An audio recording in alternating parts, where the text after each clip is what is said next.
નમસ્તે મિત્રો. આજે હું એક એવી વાત કરવા જઈ રહ્યો છું કે આપણે ગુજરાત બહાર થી જે કોઈ જેસીબી ના ડ્રાઈવર, હાર્વેસ્ટર ના ડ્રાઈવર કે બીજા કોઈ કામ માટે માણસો બોલાવીએ છીએ, એ માણસોનું પેલા તો છે ને આપણી પાસે પાકું એડ્રેસ હોવું જોઈએ. એ આવે એટલે એનું આધાર કાર્ડ આપણી પાસે હોવું જોઈએ. આધાર કાર્ડ ન હોય તો એનું ડ્રાઇવિંગ લાયસન્સ આપણી પાસે હોવું જોઈએ, કે આપણને ખબર હોવી જોઈએ પ્રોપર આ કયા ગામનો છે. પછી એના ગામમાં કોઈ જાણીતું હોય તો થોડુંક જાણી લેવાય કે ભાઈ આ વ્યક્તિ કઈ રીતનો છે, કેવો છે. ન્યાનો નો ન્યા કોઈ આપણું જાણીતું ન હોય તો પેલા ક્યાં કામ કરતો હોય, કે કોઈની ગાડી હકાવતો હોય, કે બીજું કઈ કામ કરતો હોય, તો એની યારે આપણે વાત કરી લેવી જોઈએ કે ભાઈ આ માણસ તમારો ભેગો આવે છે, કઈ રીતનો છે, કેવો છે, શું છે. મારી હારે એવું બન્યું એટલે હું તમને કહું છું. પેલા હું કોઈને પૂછતો નહીં, કાંઈ નહીં, ડાયરેક્ટ ગમે એ આપણે બોલાવી લેતા. અને અત્યાર સુધી કોઈ દિવસ એવું થયું પણ નહોતું કે આપણા કોઈ 5-10 હજાર લઈને વયો ગયો. અને વાલે વખતે બધાને પણ થાય નહીં, અને બધા એવા હોય એવું આપણે નથી કહેતા કે બધા માણસો ખોટા જ હોય, પણ 5%, 10% આવા માણસો હોય એના હિસાબે બધાનું થોડુંક આપણી પાસે હોવું જોઈએ. મારા ભેગો એક ડ્રાઈવર આવ્યો હતો હરિયાણાનો. ઈ પેલા હરિયાણાથી તારાપુર ગયો હતો. તારાપુર દુઘારી ગામ છે, ત્યાં ઈતુભાઈની ગાડીમાં. ઈતુભાઈ પાસે પેલા 20,000 રૂપિયા એને નખાવી લીધા હતા. પછી ઈતુભાઈની ગાડી રિપેર કરી, 3-4 દી રોકાણો ત્યાં. પછી એની ગાડીનું મુહૂર્ત કર્યું, ચાલુ કરીને એને આગલે દિવસ મારે ને એને વાત થઈ. એટલે મેં મારા ડ્રાઈવર નહોતા આવ્યા આજ વખતે, આમ ટૂંકમાં નક્કી મોડું થયું હતું કટરના ડ્રાઈવરનું.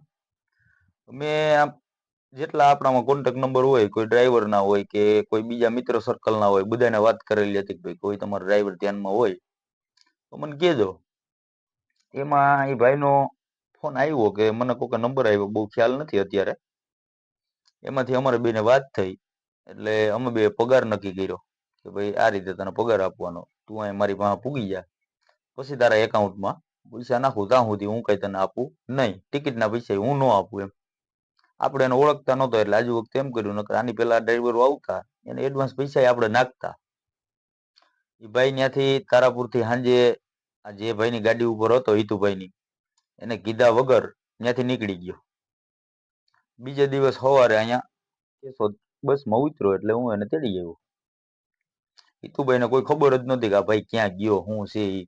એની રીતના ફોન કર્યા છે, આપણને કોઈ ખબર નથી બહુ એટલી, ડ્રાઈવ કરીએ છીએ. પછી આ ભાઈ મને એવું કીધું હતું ભાઈ હું અહીંયા ખાલી ગાડી રિપેરિંગ કરવા આવ્યો હતો તારાપુર.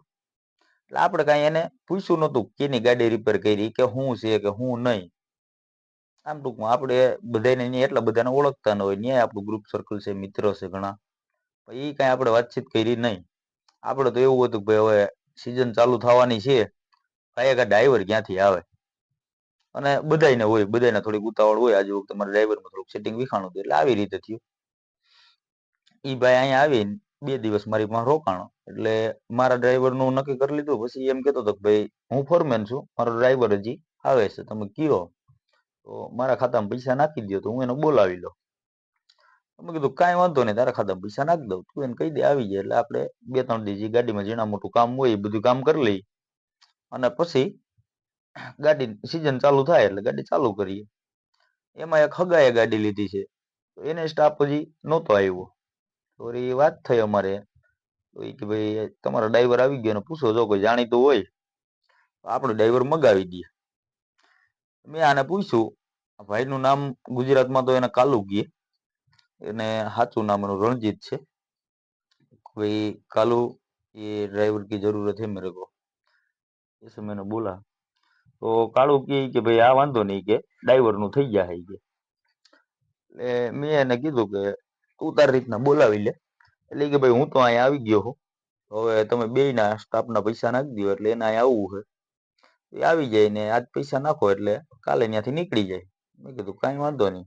એટલે કે ભાઈ એને અહીંયા આવવું હોય તો 1.5-2 મહિના તમારે ભેગી સિઝન કરતો હોય, એને ત્યાં રાશન પાણી આ તે બધું લઈને આવવું પડે, ઘરે બાજુ છોકરા હોય. એટલે આપણે કહીએ હા ભાઈ કાંઈ વાંધો નહીં. એના એકાઉન્ટમાં આપણે પૈસા નાખી દીધા એટલે સવારમાં પૈસા નાખ્યા, બપોરે 3 સાડા 3 મને એની મોબાઈલમાં ઓનલાઈન બતાવ્યું કે ભાઈ આની આ ટ્રેન એટલા વાગે ત્યાંથી નીકળે. એમાં 3 જણા બેસી ગયા. મેં કીધું કાંઈ વાંધો નહીં, બેસી ગયા હોય તો. સાંજે 5:30 6 થયા ત્યાં સુધી કાલુ મારો ભેગો જ હતો. એટલે મારે થોડુંક કેશોદ કામ હતું એટલે ત્યાં ગયો હું. ત્યાં જઈને એગ્રો વાળાની થોડીક દવા લેવાની હતી, દવા લેતો હતો. ત્યાં કાળુ ત્યાંથી 10-15 મિનિટમાં નીકળી ગયો, મારી ગાડી પાસે ઊભો રાખ્યો હતો ત્યાંથી. ત્યાં જઈને એ હાલીને વયો ગયો. એટલે મેં ત્યાં જઈને 2-3 રીંગું કરી તો આ ભાઈએ ફોન ઉપાડ્યો નહીં. ફોન ન ઉપાડ્યો એનું આમ ફોન બંધ ન કર્યો ને ચાલુ રાખ્યો એનું એક કારણ છે, તો બંધ કરી દઈએ તો આપણને તાત્કાલિક ફાઇનલ એવું થઈ જાય કે ભાઈ આ ભાઈ ભાગી ગયો છે, એટલે તાત્કાલિક ગોતવા માંડીએ. એટલે એને ફોન ઘડીક વાર ચાલુ રાખ્યો હતો. મેં અહીંયા હોસ્પિટલમાં ઉપર જોયું, આજુબાજુમાં જોયું, ક્યાંય મળ્યો નહીં. અડધી પોણી કલાક આપણે ખોટી છે એમાં. પછી મેં કીધું ભાઈ આપણે એને બસ સ્ટેન્ડેથી લઈ આવ્યા હતા, એને બસ સ્ટેન્ડ જોયું હોય તો હું બસ સ્ટેન્ડે ગયો. ત્યાં જઈને તપાસ કર્યો, ક્યાંય ભાઈ મળ્યા નહીં. પછી ત્યાંથી હું રેલવે સ્ટેશને ગયો. રેલવે સ્ટેશનમાં જોયું, ત્યાં કંઈ મળ્યા નહીં. પછી 2-3 મિત્રો છે એના બધાને આમ વાત કરી એટલે હું કહું ભાઈ આનું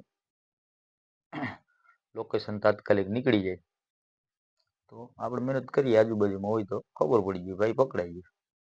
લોકેશન કાઢવાનું મહેનત કરી પણ તાત્કાલિક લોકેશન ન નીકળે, આપણે એફઆઈઆર કરાવવું પડે. એફઆઈઆર થયા પછી લોકેશન નીકળે એનું, એમાં થોડોક ટાઈમ વહી જાય. એટલે મેં એક મિત્ર છે એને ફોન કર્યો, એ જુનાગઢ બસ સ્ટેન્ડે વયા ગયા કે ભાઈ કેશોદ બાજુથી કોઈ પણ એસટી આવે એમાં ચેક કરજો, આવી રીતનો એક ભાઈ અહીંથી ભાગી ગયેલ છે.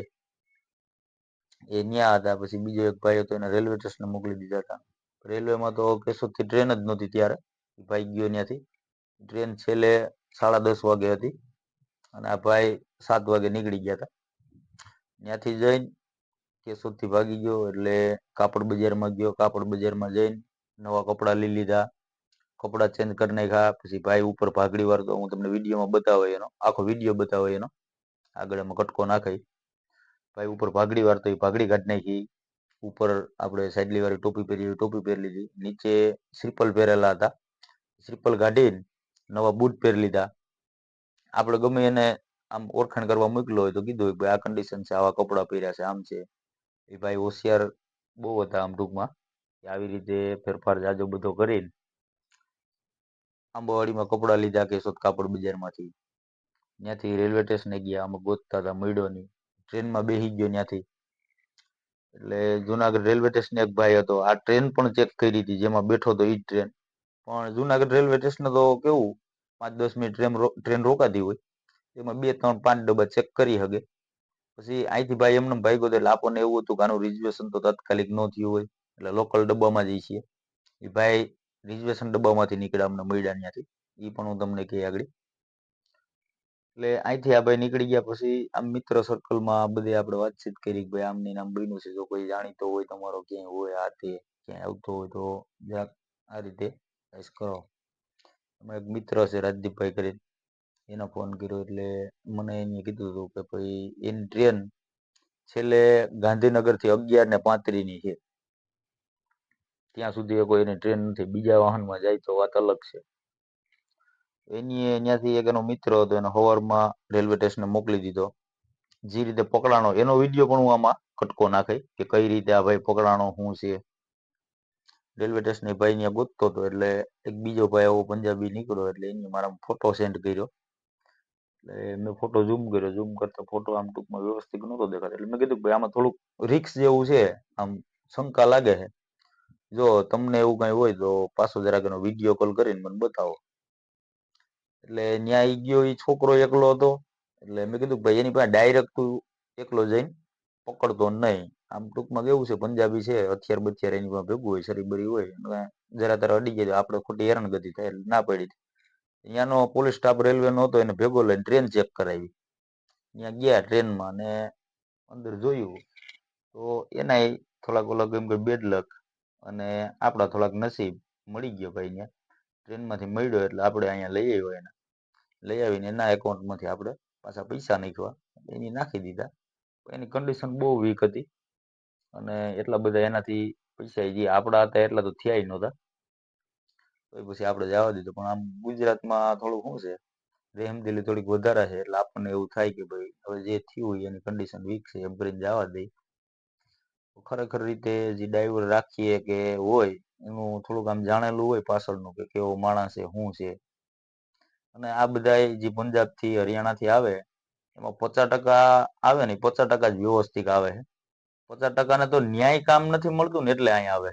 ન્યાય બધાના ગારિયા કરી લીધા હોય, બધાના કુંડારા તાણી લીધા હોય, હાવ ન્યા કોઈ એનો ધડો ધડો જ ન કરતું હોય, આમ ટૂંકમાં આપણી ભાષામાં કહી દો એને જ અહીં ધક્કો થાય.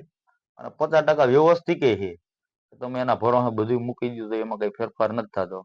અને આપણે થોડાક આટીમાં એવી રીતે આમ આવી જાય કે ભાઈ પંજાબી ડ્રેસમાં આવ્યો હતો, ટૂંકમાં સરદારના કપડાં પહેર્યા હતા, આપણને એવું હતું કે ભાઈ બીજે તો બધું જે થતું હોય આમ થોડુંક સરદાર આવી બાબતમાં ખોટું ન કરે, પણ આવી કોઈ બાબતમાં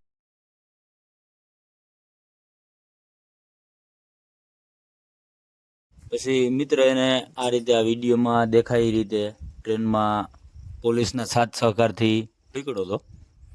આવી રીતે પેલા ટ્રેનના ડબ્બામાં જોતા જોતા આમ નીકળ્યા અને ત્યાંથી આમ હાથમાં આવ્યો, પછી પકડીને પોલીસ સ્ટેશને લઈ ગયા હતા. આવી રીતની ઘટના બની હતી.